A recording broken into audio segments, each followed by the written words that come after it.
बिस्मिल्लाहिर्रहमानिर्रहीम। इय्याका नअबुदु व इय्याका नस्तईन।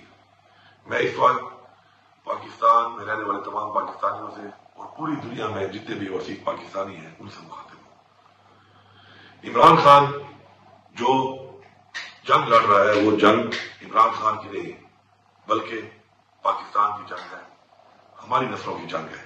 हम सब पर यह फर्ज है कि इस वक्त इमरान खान को जो बेगुनाह कैद किया गया है और हमारी पार्टी के साथ जो जुल्म और फसाइयत जारी है उसके लिए हम सब ने निकलना है। हम सब इंशाअल्लाह 24 नवंबर को डी चौक पर इमरान खान साहब ने हमें मुतालबात पूरे होने तक का जो धरने का ऐलान किया है, हम सब ने वहां पहुंचना है और उस वक्त तक वहां से नहीं जाना जब तक हमारे मुतालबात पूरे नहीं होते। हमारे मुतालबात सबसे पहले इमरान खान की, हमारी लीडरशिप और हमारे कारकुनान की रिहाई है। उसके बाद हमारे मुतालबात, हमारे मेंढक की वापसी, हमारे साथ जो ज्यादतियां, फसाइयत और आइन को तोड़कर, कानून को तोड़कर जो कुछ किया गया है, आइन का तहफ्फुज हमारे मुतालबात में शामिल है। इसके अलावा चूंकि ये कॉल इमरान खान की है, इख्तियार इमरान खान का है, तो इमरान खान के हुक्म के मुताबिक हमने वो तमाम मुतालबात जो पूरे जब तक नहीं होंगे हमने वहां से नहीं जाना। मुझे पूरी उम्मीद है और मुझे यकीन है और हमारा ये ईमान है और हमें ये हुक्म है कुरान में कि अमर बिल मारूफ, कि हमने हक और सच का साथ देना है।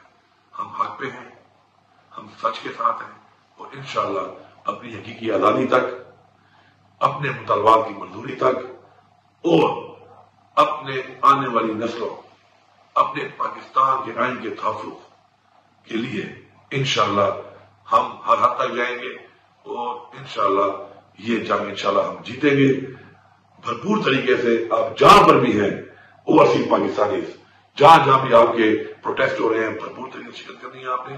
और पाकिस्तान के तमाम लोगों ने, सब ने एक ही मंजिल है डी चौक, जहां पर हर सूरत में पहुंचना है। जितनी भी रुकावटें हों आपने उसका मुकाबला करना है।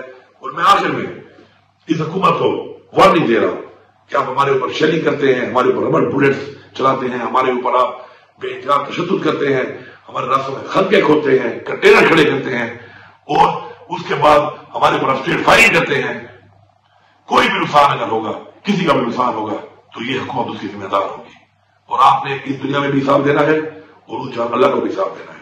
मेरी तमाम लोगों से ये अपील है कि जो इनके हुक्म के ऊपर इस तरह का जुल्म और जबर करते हैं कि आप हक का साथ दें, आप आइन के मुताबिक जो आपको जिम्मेदारी दी गई, जिसे आपने हल्फ लिया है, उसके मुताबिक आप अपना फर्ज पूरा करें। किसी का गैर कानूनी ऑर्डर मांगकर, अपने ही लोगों पर जुल्म करके, जबर करके, गैर कानूनी तरीके से तशद्दुद करके आप न इस जहां से शुरू होंगे और न उस जहां से शुरू होंगे। आप सबका